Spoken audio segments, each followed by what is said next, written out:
What drives a woman to commit the most unspeakable crimes imaginable? From mothers who murdered their children to lovers who plotted brutal killings, these women now sit on death row, awaiting justice. In this video, we uncover 30 of the most dangerous women still facing execution in the U.S. Watch till the end. You won't believe number 30. 1. Tiffany Cole. Tiffany Cole's descent into infamy began with a betrayal that shocked the nation. In 2005, she and her accomplices targeted an elderly Jacksonville couple, Reggie and Carol Sumner, whom she had known personally. Under the guise of a friendly visit, they gained entry into the Sumners' home, restrained them, and transported them across state lines to Georgia. There, the couple was forced into a pre-dug grave and buried alive, a method of execution that left the nation horrified. The investigation quickly led to Cole and her co-conspirators, who were arrested and charged with multiple counts, including first-degree murder and kidnapping. During the trial, the prosecution presented overwhelming evidence, including testimonies and forensic data, painting a chilling picture of premeditated murder driven by greed. Cole was convicted and sentenced to death in 2008, becoming one of the youngest women on death row at the time. Her appeals have been consistently denied, with courts upholding the original verdict and sentence. As of now, Tiffany Cole remains on death row in Florida, her case serving as a stark reminder of how personal connections can be manipulated into avenues for unspeakable crimes. 2. Emilia Carr. Emilia Carr's case is a harrowing tale of jealousy, manipulation, and cold-blooded murder. In 2009, Carr conspired with her boyfriend, Joshua Fulgham, to eliminate his estranged wife, Heather Strong. They lured Strong to a storage trailer under false pretenses, where she was bound, suffocated with a plastic bag, and buried in a shallow grave. The disappearance of Heather Strong prompted a swift investigation. Evidence, including surveillance footage and witness testimonies, pointed to Carr and Fulgham. Both were arrested and charged with first-degree murder. During the trial, the prosecution highlighted Carr's active role in the planning and execution of the murder, emphasizing the premeditated nature of the crime. Carr was convicted and sentenced to death in 2011. Her appeals have thus far been unsuccessful, with courts affirming the conviction and sentence. Emilia Carr remains on death row in Florida, her case exemplifying the lethal consequences of manipulative relationships and calculated violence. 3. Margaret Allen. Margaret Allen's crime stands out for its brutality and the betrayal of trust. In 2005, suspecting her housekeeper, Wenda Wright, of theft, Allen subjected her to hours of torture, including beatings and strangulation with a belt. After Wright's death, Allen attempted to conceal the crime by burying the body in a shallow grave with the help of accomplices. The discovery of Wright's body led to an investigation that quickly focused on Allen. Witnesses and physical evidence tied her to the crime, resulting in her arrest and charges of first-degree murder and kidnapping. During the trial, the prosecution detailed the extent of the torture and the premeditated efforts to hide the crime. Allen was convicted and sentenced to death in 2011. Her appeals have been denied, and she remains on death row in Florida. Margaret Allen's case is a grim example of how suspicion and rage can culminate in heinous acts of violence. 4. Tina Brown. Tina Brown's case is marked by extreme violence and a shocking disregard for human life. In 2010, Brown, along with 2 accomplices, attacked Adriana Zimmerman, a woman they believed had wronged them. They beat her with a stun gun and a crowbar, doused her with gasoline, and set her on fire. Zimmerman succumbed to her injuries 2 weeks later. The brutality of the crime led to a swift investigation. Evidence and witness statements implicated Brown, who was arrested and charged with first-degree murder. During the trial, the prosecution emphasized the premeditated nature of the attack and the cruelty involved. Brown was convicted and sentenced to death in 2012. Her appeals have not yielded any changes to her sentence. Tina Brown remains on death row in Florida, her case serving as a stark reminder of the depths of human cruelty. 5. Melissa Lucio.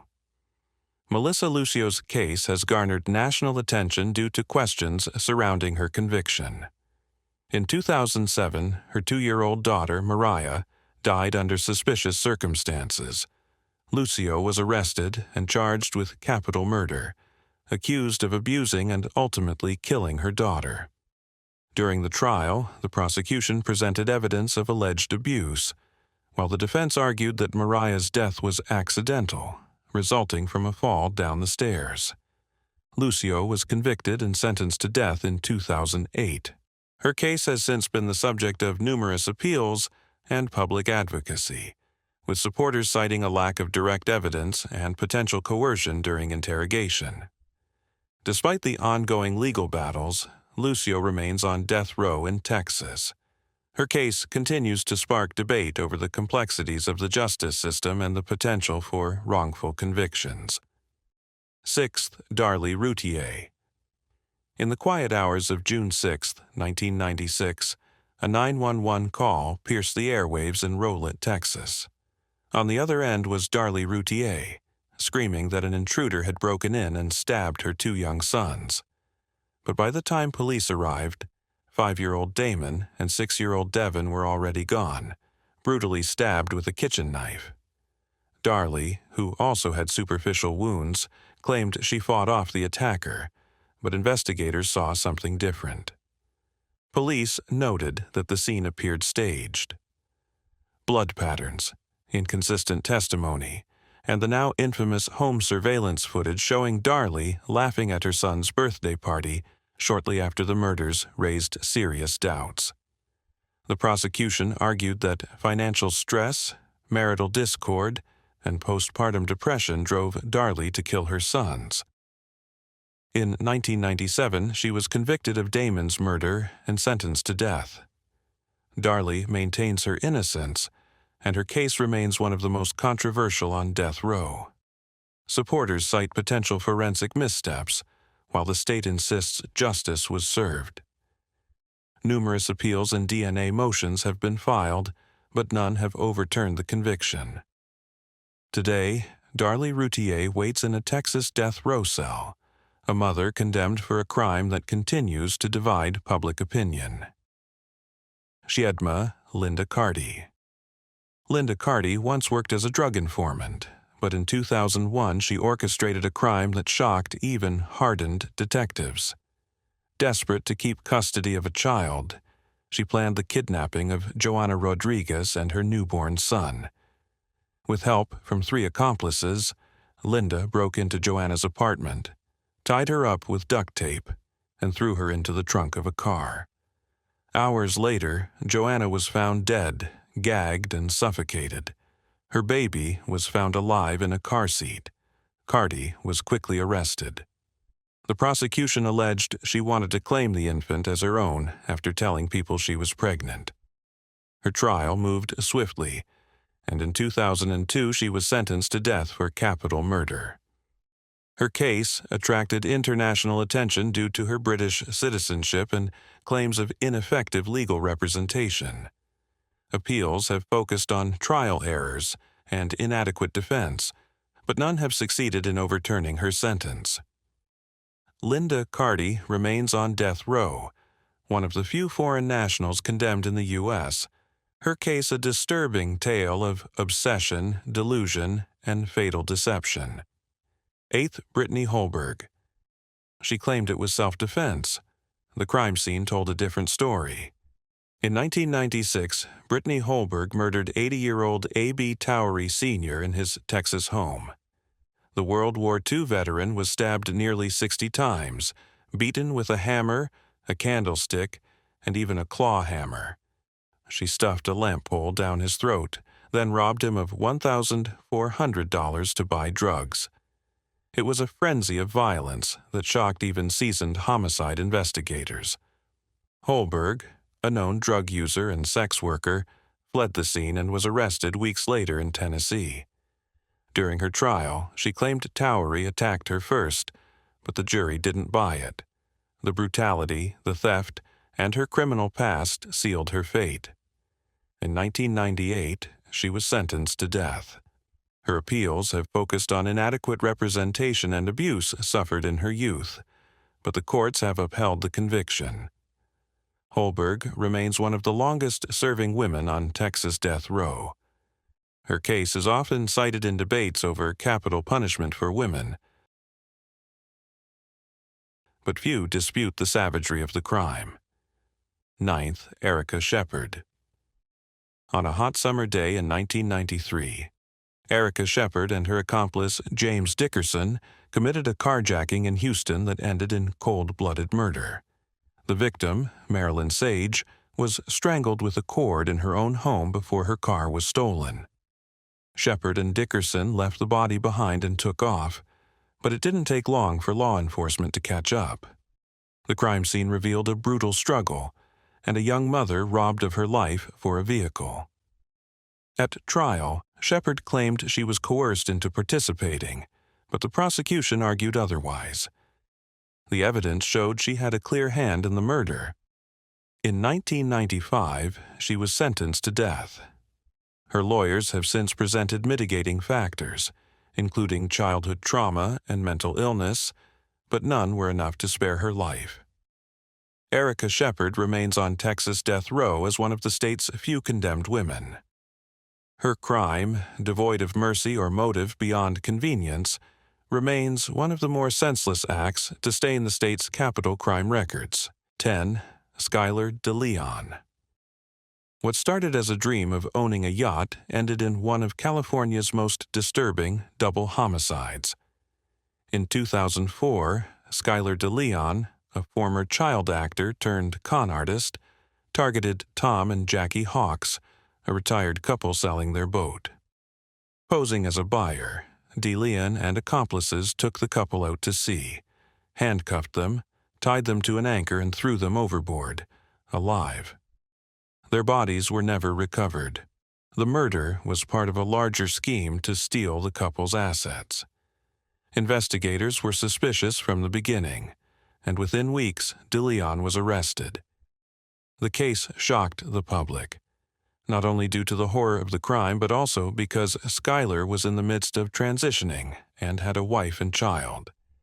In 2008, DeLeon was convicted of double homicide and sentenced to death. The trial exposed a history of deceit, manipulation, and escalating criminal behavior. Skylar DeLeon sits on California's death row, a symbol of how calculated greed can lead to unimaginable cruelty. Once, Socorro Caro. A parent's duty is to protect. But in 1999, Socorro Caro did the unthinkable. After a heated argument with her husband, she took a .38 caliber handgun and walked into her children's bedrooms in the family's suburban California home. In cold blood, she shot her 3 young sons, ages 11, 8, and 5, as they slept. Then she turned the gun on herself. She survived a self-inflicted wound to the head, but her children didn't. Her 4th son, an infant, was found unharmed.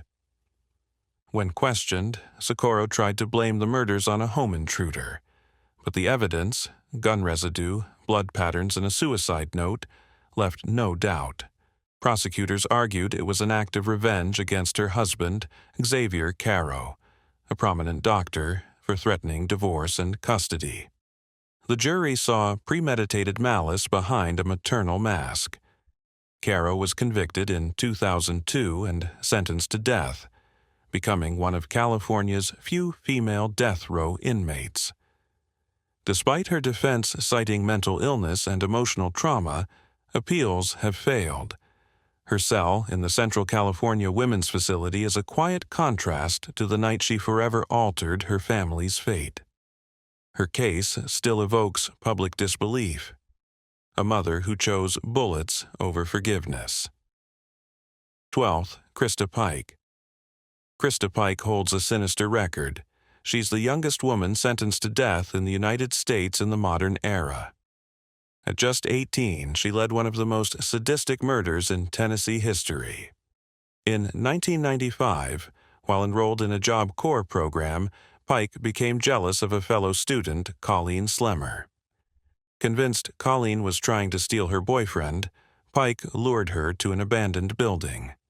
There, along with 2 accomplices, she beat and tortured Colleen for over 30 minutes, carving a pentagram into her chest before crushing her skull with a chunk of asphalt. The body was found mutilated beyond recognition. Pike showed no remorse. In fact, she bragged to other students and kept a piece of Colleen's skull as a souvenir. Her coldness stunned the jury. At trial, Pike's defense attempted to present her as an abused teenager with mental illness, but the horror of her actions left no room for leniency. She was sentenced to death in 1996. Her appeals have stretched for decades, including recent efforts to argue her youth and psychiatric background. Still, Krista Pike remains on Tennessee's death row, the only woman awaiting execution in the state, and a symbol of how jealousy, violence, and cruelty can converge in youth with terrifying results. 13. Shauna Ford. Shauna Ford didn't just harbor hate, she weaponized it. A self-proclaimed border vigilante, she founded the Minutemen American Defense Group, targeting undocumented immigrants. But in 2009, her mission crossed the line into terrorism. Disguised as law enforcement, Ford and her associates invaded the home of Raul and Brisenia Flores in Arivaca, Arizona. They shot Raul point-blank, and, in a moment that still haunts even seasoned officers, they gunned down 9-year-old Brisenia as she pleaded for her life. Only the mother survived. The plan was to rob suspected drug dealers to fund Ford's militia movement. But the Flores family had no ties to drugs, just the wrong ethnicity in Ford's paranoid worldview. Her trial revealed chilling levels of fanaticism, and jurors were shown the 911 call where the surviving mother begged for help as her daughter died beside her. In 2011, Shauna Ford was convicted of 2 counts of first-degree murder and sentenced to death. She sits on Arizona's death row, an embodiment of racial hatred turned deadly. No amount of appeals can erase the recording of a child's last breath or the ideology that fueled such hate. 14th, Antoinette Frank. She wore a badge by day and hid a killer's heart by night. In 1995, New Orleans police officer Antoinette Frank shocked the nation when she used her uniform and access to commit a triple murder. Alongside her teenage boyfriend, Rogers Lacaze, she entered a Vietnamese restaurant where she moonlighted and executed 2 of the owner's children and fellow officer Ronald Williams. Her motive was simple: money. She believed the restaurant's owners kept cash hidden in a safe. After the bloodbath, she searched the restaurant for the money, stepping over her victims' bodies to do so. One of the surviving family members, who had hidden during the attack, identified her. The betrayal was unbearable, a trusted officer turned executioner. Frank's trial was swift. The evidence, ballistics, surveillance footage, and eyewitness testimony was overwhelming. She showed little emotion as she was sentenced to death. Her appeals have dragged on, but her conviction remains unshaken. Today, Antoinette Frank sits on Louisiana's death row, stripped of her badge, remembered not as a peacekeeper, but as a predator. 15. Robin Rowe. In 1992, Robin Rowe extinguished 3 lives with one act, and she did it to collect insurance money. In the early morning hours, she set fire to her Boise apartment, killing her husband and 2 young children as they slept. It wasn't her first fire. Years earlier, her son from a previous marriage died in a suspicious blaze. That case had gone unsolved, but this time, The truth caught up. Investigators found that Rowe had purchased multiple life insurance policies on her family. There were no smoke alarms. The fire had been set with an accelerant.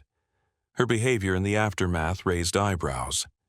She cried, but never seemed shocked. The motive was clear: financial gain at the cost of the family. In 1993, she was arrested, and a year later sentenced to death. Rowe remains Idaho's only woman on death row.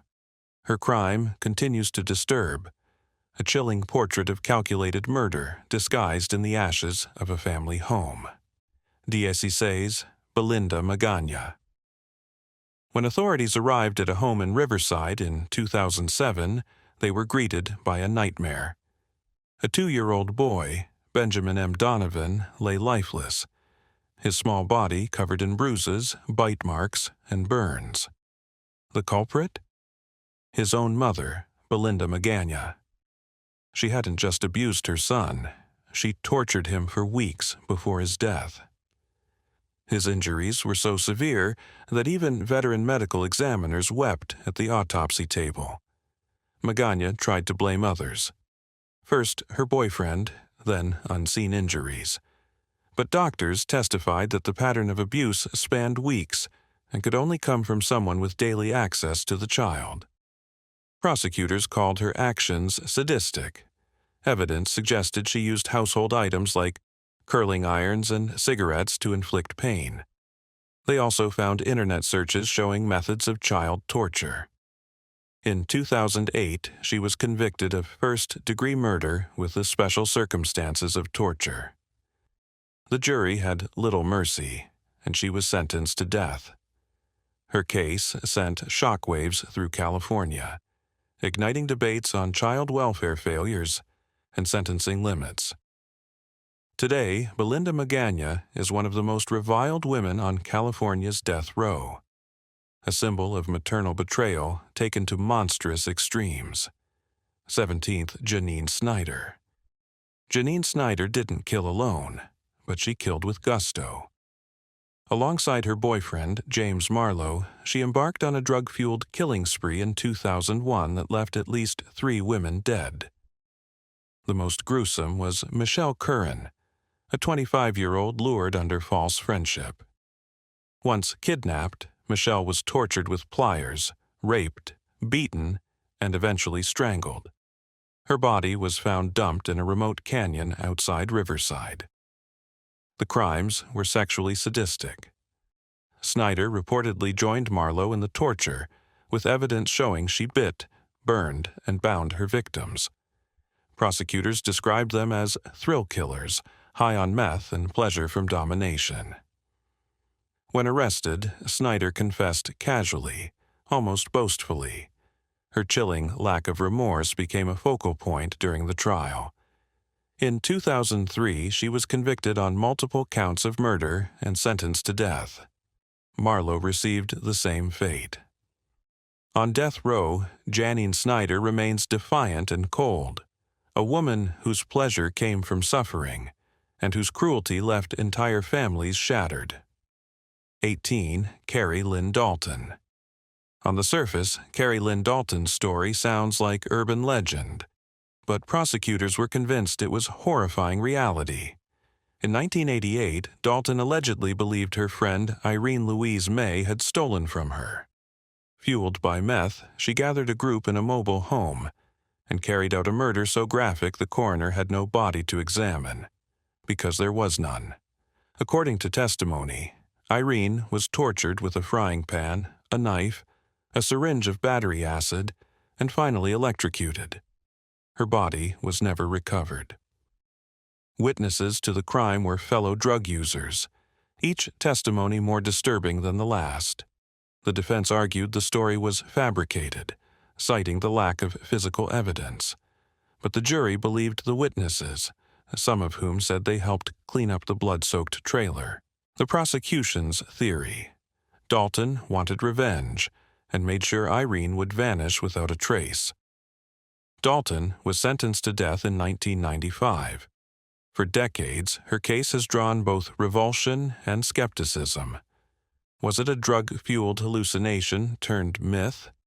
Or a brutal killing without a corpse? Either way, Carrie Lynn Dalton remains on death row, with one of the most infamous and bizarre capital cases in California's history. 19th Kathy Saranana. They were supposed to spend Christmas together. Instead, Kathy Saranana and her husband turned it into a holiday of horror. In December 2005, they murdered their 11-year-old nephew, Ricky Morales, after months of starvation and physical abuse. The couple had taken him in under the guise of guardianship, but turned their home into a torture chamber. Ricky's body, covered in scars, was found stuffed in a storage container, decomposing under layers of duct tape. The autopsy revealed broken bones, internal injuries, and signs of long-term trauma. Prosecutors argued that Kathy not only participated in the abuse, but also manipulated her husband into escalating it. She reportedly forced Ricky to eat cat feces and urinated on him. She showed no emotion during the trial, no apology, no breakdown, just chilling detachment. In 2008, she was convicted of murder and child torture, sentenced to death by a jury that couldn't fathom such cruelty. Kathy Saranana remains on California's death row. Her crime stands among the most brutal acts committed by a guardian, where trust and care were twisted into sadism and silence. Vaintiem Veronica Gonzalez. When 4-year-old Vanessa Gonzalez arrived at the hospital in 1995, her body told a story more brutal than any emergency room doctor could imagine. She had been scalded in a boiling bath, whipped, beaten, and starved. Her aunt and caretaker, Veronica Gonzalez, showed no urgency, only annoyance. Vanessa died of shock and infection, her body covered in third-degree burns and open wounds. It was one of the worst child abuse cases Los Angeles had ever seen. Investigators soon uncovered a pattern of daily torment. Gonzalez had taken in the girl under false pretenses, using welfare funds while slowly erasing the child's existence through calculated abuse. Neighbors testified they heard screams but were afraid to intervene. One witness said Gonzalez locked Vanessa in a closet for days. In 1995, Gonzalez was convicted of torture and murder with special circumstances. She was sentenced to death and has shown no remorse. Her case haunts social workers and justice officials to this day. A child tortured not by a stranger but by family, with nowhere left to run. 21st, Patricia Blackman. She claimed she loved her adopted daughter. But in 1999, Patricia Blackman subjected 2-year-old Dominiqua Bryant to a death so violent, even seasoned first responders couldn't hold back tears. The little girl's body was found with over 30 separate injuries, bite marks, bruises, broken bones, and severe head trauma. Her brain had swelled from repeated blows. Some of the wounds were weeks old, others fresh and fatal. Blackman said the child had fallen off the bed, but the coroner's report dismantled that lie. The injuries were consistent with blunt force trauma, not a fall. Police discovered a blood-stained shoe and paddle in the apartment. The abuse had been systematic and deadly. At trial, prosecutors laid bare Blackman's long history of disciplinary actions toward the child.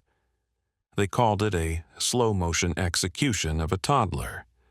The jury found her guilty of capital murder and sentenced her to death. Appeals cited mental health concerns and poor legal counsel, but none succeeded. Today, Patricia Blackman waits on Alabama's death row, the face of a case that left the public asking how someone could repeatedly harm a child they chose to love. 22nd, Christy Michelle Scott. Christy Scott didn't cry as her home burned in August 2008. She didn't panic. Instead, she made calm calls to her insurance company before firefighters even declared the scene safe. Inside the charred remains of her Russellville home, the body of her 6-year-old autistic son, Mason, was found. He'd been doused with accelerant and left to die. Investigators determined the fire was intentionally set. Scott had taken out a $100,000 life insurance policy on her son just days earlier. She told police the fire started by accident, but the evidence told a chilling story: multiple ignition points, tampered smoke detectors, and an unbothered demeanor that unnerved even seasoned officers. At trial, prosecutors painted her as calculating and heartless, a mother who traded her son's life for money. The defense claimed depression and postpartum mental illness, but the jury didn't waver. In 2009, Scott was convicted and sentenced to death. She remains one of Alabama's most reviled death row inmates, a mother who saw a cash payout where others saw a child.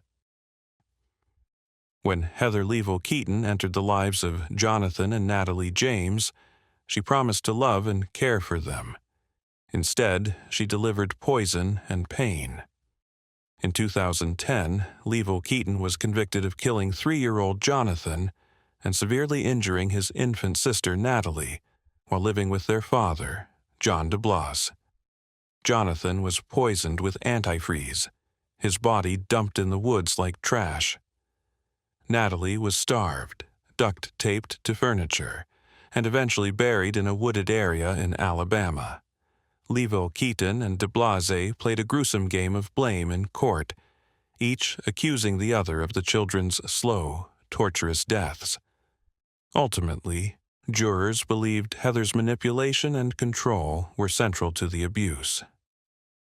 Prosecutors showed how she isolated the children, enforced rigid punishments, and escalated the torment. The jury convicted her of capital murder and sentenced her to death in 2015.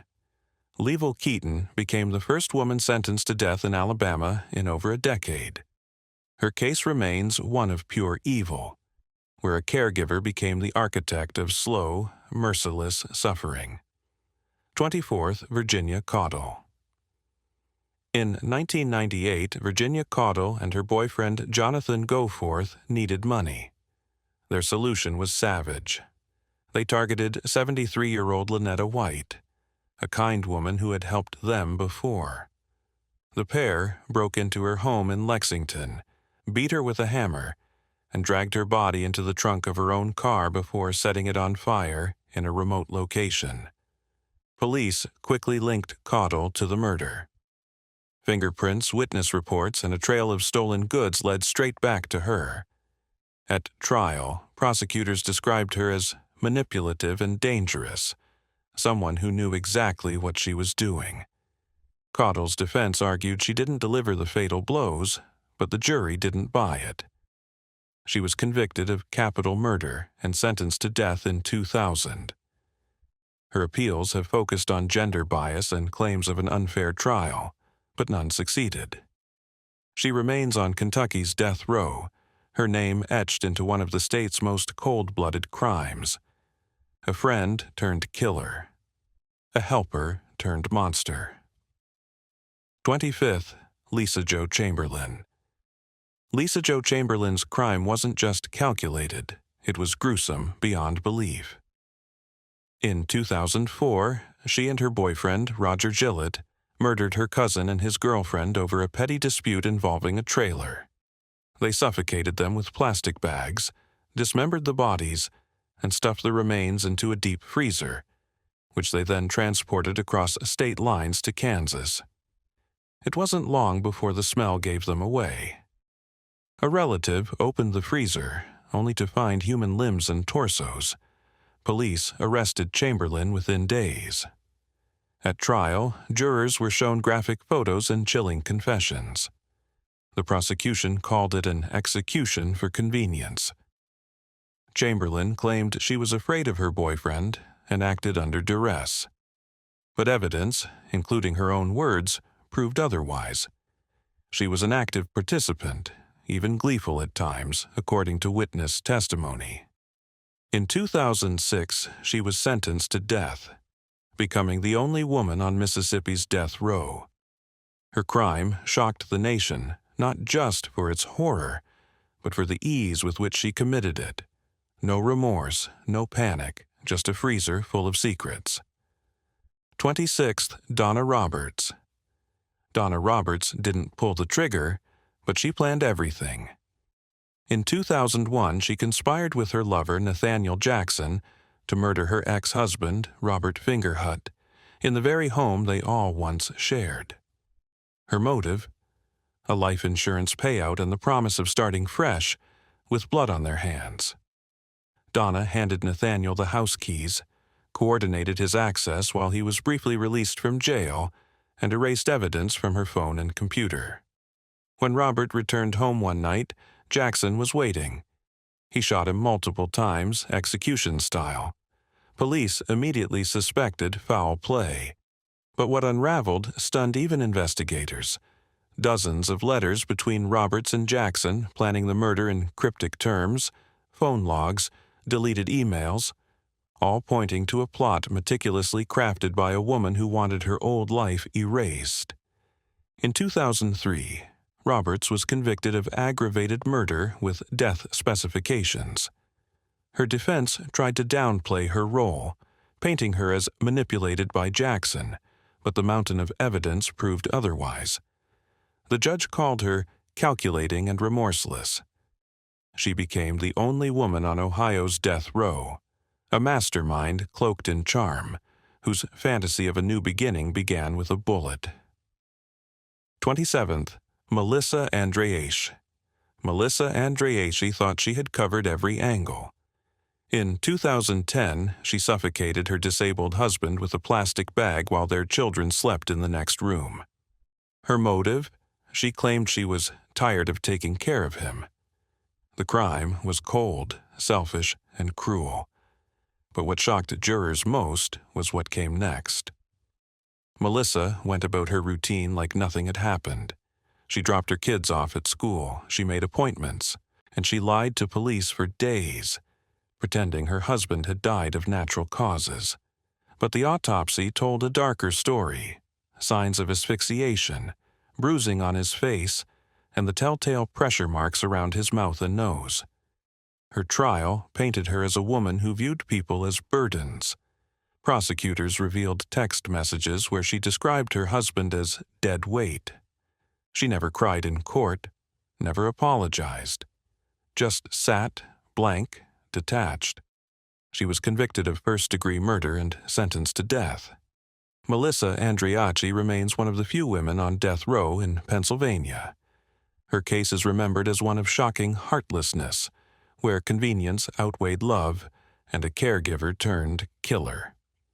28th, Tammy Joy Engler. In 2002, Tammy Engler decided that her aging parents were worth more to her dead than alive. She hatched a plan to murder them and inherit their assets, including the family home and insurance money. One night, she drugged her father's drink, waited for him to pass out, and then beat him to death with a hammer. Her mother, barely awake, met the same fate. But Engler didn't stop there. To make it look like a robbery, she ransacked the house and smeared blood to create a chaotic scene. She even cried convincingly when she called the police, but inconsistencies in her story and the sheer savagery of the crime unraveled her deception.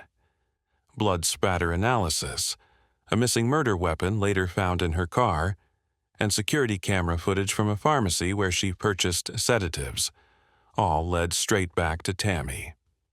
In 2004, she was convicted of double homicide and sentenced to death. The jury was stunned by her lack of remorse and the cold calculation with which she dispatched her own flesh and blood.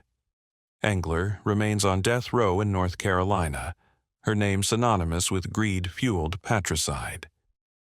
29th, Blanche Taylor Moore. Blanche Taylor Moore was the type of woman who brought banana pudding to your doorstep. Warm, smiling, devoutly religious, but behind the charm was a poisoner. Between 1971 and 1989, Moore laced the food and drinks of her partners, and even her own father, with arsenic. The deaths seemed natural at first. Then one day, her latest fiancé, Reverend Dwight Moore, fell violently ill and barely survived. Doctors uncovered arsenic levels 100 times higher than normal. That discovery cracked open a decades-long killing spree. Investigators exhumed several bodies. Her ex-boyfriend, her husband, and even her father, every one of them riddled with lethal doses of arsenic. It was all masked under a veil of caregiving and Southern hospitality. The motive? Insurance money and freedom from relationships she deemed inconvenient. In 1990, she was convicted of murder and sentenced to death. Her trial captivated the country. A sweet church lady revealed to be a serial killer with a soft voice and a lethal touch. Today, Blanche Taylor Moore remains on North Carolina's death row, a grandmotherly figure with a legacy soaked in poison and death. Freddie Oende Taylor Parker. Taylor Parker's crime shocked the world not just for its brutality, but for its grotesque ambition. In 2020, she faked a pregnancy for months, posting photos, buying baby items, even naming her unborn child. But the truth was darker.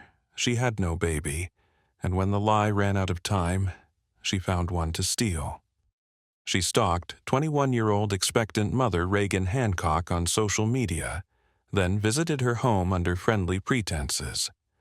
What followed was monstrous. Parker bludgeoned Reagan with a hammer, stabbed her more than 100 times, and cut her unborn child from her womb. She fled the scene with the baby, who later died. It was one of the most gruesome maternal homicides in recent memory. The trial revealed disturbing levels of manipulation and premeditation. Parker even tried to fake labor pains when pulled over by police, but the evidence was overwhelming. In 2022, she was convicted of capital murder and sentenced to death. Taylor Parker now sits on Texas death row, her crime etched in history as a cautionary tale of obsession, deception, and savagery masked by the face of a friendly neighbor. These 30 women aren't just names on legal documents. They're twisted symbols of betrayal, rage, and monstrous cruelty. From calculated poisons to stolen babies, their crimes shook America to its core. As they await execution, the question remains: is death enough justice for lives they shattered beyond repair? Let us know your thoughts below.